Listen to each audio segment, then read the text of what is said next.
Yeah, here you go, friends. Dock South along the shores of the mighty Musconetcong.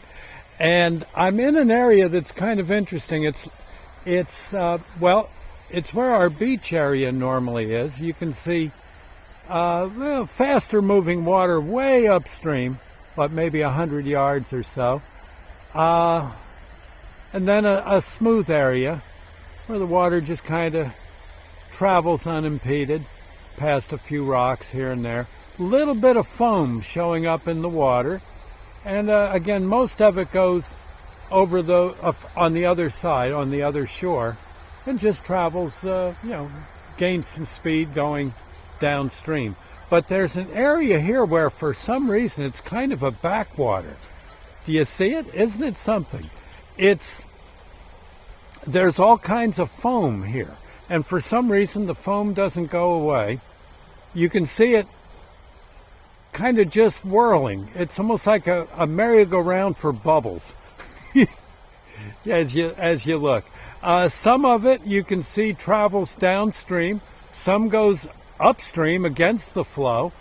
You can see some foam going, kind of squirting slowly around the far end, sort of center screen up to the top. It just flows downstream. It just kind of gets out of the crowd for one reason or another. But the bulk of it, you can see, is just kind of just rotating around and around. And then there's some that just sits here and creates these very slow moving, but rather pretty patterns. Isn't it something? I'll bet there's times if this was a little deeper, I'll bet you'd catch yourself a nice fish in there. That's what I'm thinking.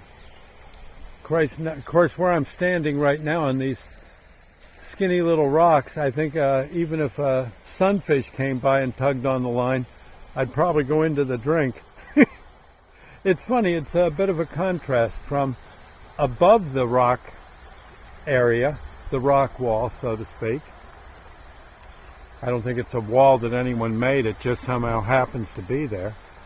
But dig it, look at all the leaves here. And these, eventually, if we get a good storm, the leaves go over the top. But for now, yeah, they get kind of stuck. But isn't it pretty? I don't know, I just think so. I love it, to tell you the truth. Kind of cool. Anyway, I thought you'd get a charge out of seeing this. Yep, old Bubbles making their rounds. Yep, our Father who art in heaven, hallowed be thy name. Thy kingdom come, thy will be done on earth as it is in heaven. Give us this day our daily bread, and forgive us our trespasses, as we forgive those who trespass against us. Lead us not into temptation, but deliver us from evil. For thine is the kingdom, the power, and the glory forever. So be it. Oh, there you go, friends. Have a ball. We'll see you then.